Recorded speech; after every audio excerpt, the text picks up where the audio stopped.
Se você cresceu assistindo televisão no final dos anos 90 ou no começo dos anos 2000, provavelmente lembra do Super Choque. Aquela sensação de que toda vez que começava um episódio, alguma coisa muito interessante estava prestes a acontecer. Quando a gente era criança, provavelmente gostava dele simplesmente porque era muito legal. Só que depois que crescemos um pouco, a gente começa a perceber que aquele desenho estava indo um pouco mais além. Ele falava de racismo, bullying, armas, luto, entre tantos outros assuntos. Só que existe uma diferença enorme entre uma obra que quer falar sobre esses assuntos e uma obra que quer contar uma boa história enquanto fala sobre eles. E é justamente por isso que Super Choque era tão bom. Quando Super Choque estreou em 2000, personagens negros já existiam na televisão e na animação, mas tinha uma diferença. O Virgil Hawkins era o protagonista. Super Choque colocou um adolescente negro no centro de uma série de super-heróis feita especificamente para ele. Isso tinha um peso enorme, principalmente para um país como o Brasil. Aqui, milhões de crianças negras cresceram vendo um garoto negro sendo o herói da própria história. Ele não era o melhor amigo do protagonista, não estava ali apenas para completar uma equipe. Não,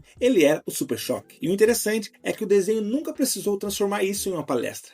Virgil simplesmente era um personagem, um garoto com problemas reais e, por acaso, poderes elétricos. Essa humanidade fazia toda a diferença. A maior qualidade de Super Choque é que nunca parecia existir uma pauta apenas para ensinar uma lição. Primeiro vinha a história, depois vinha a mensagem. Você assistia porque queria saber o que ia acontecer com o Virgil, queria ver o Gear, queria ouvir aquela abertura sinistra. E no meio de tudo isso, o desenho colocava assuntos extremamente sérios. Essa é uma diferença que muita gente esquece quando fala sobre representatividade. Uma obra não precisa escolher entre ser uma boa história e ter alguma coisa importante para dizer. O Super Choque fazia os dois. Você não gostava dele porque alguém mandou você gostar. Você gostava porque o desenho era bom. E depois que você já estava envolvido com aqueles personagens, ele fazia você pensar. E isso fica muito claro no primeiro episódio. O Virgil já sofria bullying. Ao mesmo tempo, ele estava cercado por uma realidade de violência e gangues. Em determinado momento, ele recebe uma arma com a intenção de matar justamente o garoto que fazia bullying com ele. E Virgil tinha uma escolha. Ele poderia fazer aquilo, poderia descontar toda a raiva que sentia, mas não faz. Ele joga a arma fora, e isso é importante porque define o personagem antes mesmo dele se tornar um super-herói. Virgil não é alguém que nunca sentiu raiva. Ele sente, ele sofre, ele tem motivos para estar revoltado, mas decide não reproduzir aquela violência. E, ironicamente, é justamente dentro daquele ambiente de violência que ele acaba ganhando seus poderes. Ou seja, desde o começo, Super Choque já estava falando sobre uma coisa muito real. Porque o que você faz quando tem a oportunidade de devolver para alguém todo o mal que essa pessoa fez com você? E em alguns episódios, essa discussão vai ainda mais longe. Um dos melhores exemplos é Jimmy. Jimmy era um garoto que sofria bullying constantemente. Os outros alunos faziam brincadeiras, humilhavam ele e transformavam a vida dele em um inferno. O Virgil e o Rich tentam ajudá-lo, mas Jimmy chega ao limite. Ele pega uma arma do pai e leva para a escola, decidido a enfrentar o garoto que fazia bullying com ele. E essa situação termina em tragédia. Rich acaba sendo baleado. E esse episódio é extremamente inteligente, porque ele não transforma o Jimmy simplesmente em um vilão. Você entende que ele está sofrendo, mas também entende que o sofrimento dele não transforma a decisão em algo correto. E existe uma reflexão desconfortável aí. O desenho não fala apenas de quem sofre bullying, ele também fala com quem pratica. Às vezes você acha que está apenas fazendo uma brincadeira que para você não significa nada, mas você não sabe o que aquela pessoa está carregando. Talvez aquela seja a 10ª vez que ela escuta aquilo. E você pode não perceber a cicatriz que está deixando. É por isso que esse episódio continua funcionando. Ele não simplesmente diz, o bullying é errado. Não, ele mostra as consequências. Outro episódio extremamente marcante é aquele que o Virgil vai à casa do Rich e descobre que o pai do amigo é racista. E aqui o desenho faz uma coisa muito interessante. Rich não se tornou racista porque cresceu naquele ambiente. Ele escolheu ser diferente. Ele não aceita o comportamento do pai. E chega ao ponto de sair de casa por não concordar com aquilo. O ambiente influencia quem você é, mas não determina quem você será. E isso também fortalece a amizade entre os dois, porque o Rich não é apenas o amigo branco do protagonista negro, é um garoto que está lidando com seus próprios conflitos familiares, e que, mesmo vivendo dentro de uma família preconceituosa, consegue desenvolver uma empatia enorme pelo melhor amigo. E existe ainda uma camada interessante nessa relação. Nos quadrinhos, a história de Rich acabou ganhando confirmações sobre a sexualidade dele e que não tiveram tempo de serem exploradas na animação antes dela ser cancelada.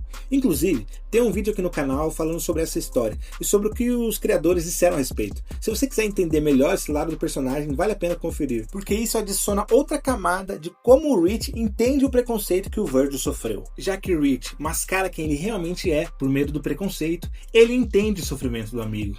E justamente por isso que o Virgil funcionava tão bem. Ele não era perfeito, ele fazia besteira, discutia, precisava lidar com responsabilidades que nunca pediu. O desenho entendia que ganhar poderes não transforma automaticamente uma pessoa em alguém melhor. Na verdade, às vezes aquilo complicava tudo. O Virgil precisava aprender a ser um herói, e a gente aprendia junto com ele. Você não se identificava com ele apenas porque queria ter poderes elétricos. Você se identificava porque ele parecia uma pessoa real.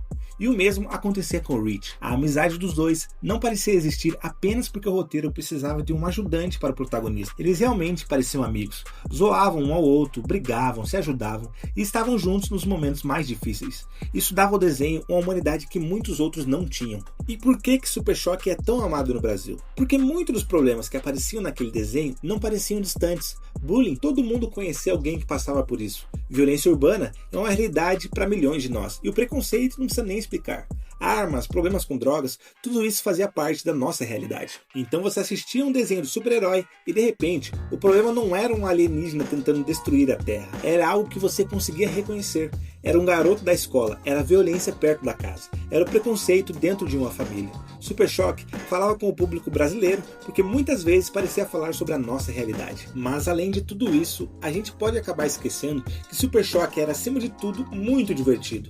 E isso também era essencial. Os personagens eram bons, o Virgil era engraçado e a música de abertura, bom, provavelmente você consegue cantar ela até hoje. E é justamente essa combinação que fazia a série funcionar. Ela conseguia ser engraçada em um episódio e extremamente pesada no seguinte. Poderia ter uma aventura completamente absurda e depois apresentar uma história que você vai lembrar até hoje. Ela nunca perdeu a identidade de desenho de super-herói. E por isso as mensagens funcionavam tão bem. E é aqui que bate uma certa tristeza. Porque Super Choque terminou em 2004, depois de 4 temporadas. E embora tenha tido um episódio que serve como encerramento, ficaram várias possibilidades abertas. E você olha pro personagem hoje e pensa, como que a DC não transformou esse cara em algo muito maior? Porque ele tinha tudo. Tinha um personagem carismático, tinha uma identidade visual forte, tinha poderes legais e tinha uma relação enorme com o público. Algo que não se fabrica facilmente. Olha o que aconteceu com o Homem de Ferro. Antes de 2008, ele não era nem de longe o fenômeno cultural que se tornou depois. A Marvel investiu, filmes vieram, desenhos vieram, brinquedos vieram. E hoje, novas gerações conhecem o personagem. Uma criança sabe quem é o Homem de Ferro. E imagine se algo parecido tivesse acontecido com o Super Choque, se a DC tivesse continuado investindo nele durante algumas décadas. Animações, filmes, brinquedos, ou quem sabe jogos. Novas gerações conheceriam Virgil Hawkins. É impossível saber até onde ele poderia ter chegado, mas potencial ele tinha de sobra. Você não precisava gostar do Super Choque porque ele era um personagem negro, você gostava dele porque ele era um personagem bom. A representatividade fazia parte da identidade do personagem, mas não substituía a qualidade da obra. Você gostava do Virgil, das histórias, gostava da música, e quando percebia, aquele desenho já tinha feito você pensar sobre temas sensíveis, sem precisar parar a história para dizer, ei, agora a gente vai aprender uma lição. A lição estava dentro da história. Por isso que ela era tão eficiente. Talvez a gente só consiga entender Super Choque completamente depois de crescer. Quando criança você queria ser o Super Choque por causa dos poderes. Hoje você percebe que o mais importante nem eram os poderes. Ele era bom porque ele continuava sendo humano. E é justamente por isso que mais de 20 anos depois ele ainda tem um lugar tão grande no coração de quem cresceu assistindo a série. Porque Super Choque não foi apenas um desenho. Foi uma história que conseguiu representar pessoas sem esquecer de entretê-las. Conseguiu discutir problemas reais sem esquecer de contar boas histórias. Super Choque merecia ter sido muito maior. Se ele tivesse recebido o mesmo investimento que tantos outros heróis tiveram, talvez hoje ele fosse um dos pilares da DC. Mas mesmo sem isso, existe uma coisa que ninguém conseguiu tirar dele. O lugar que ele conquistou na memória de quem cresceu assistindo. E para muita gente, incluindo para mim, Super Choque sempre vai estar nas memórias e no coração. Eu sou Marcelo Azimuth e até um próximo vídeo.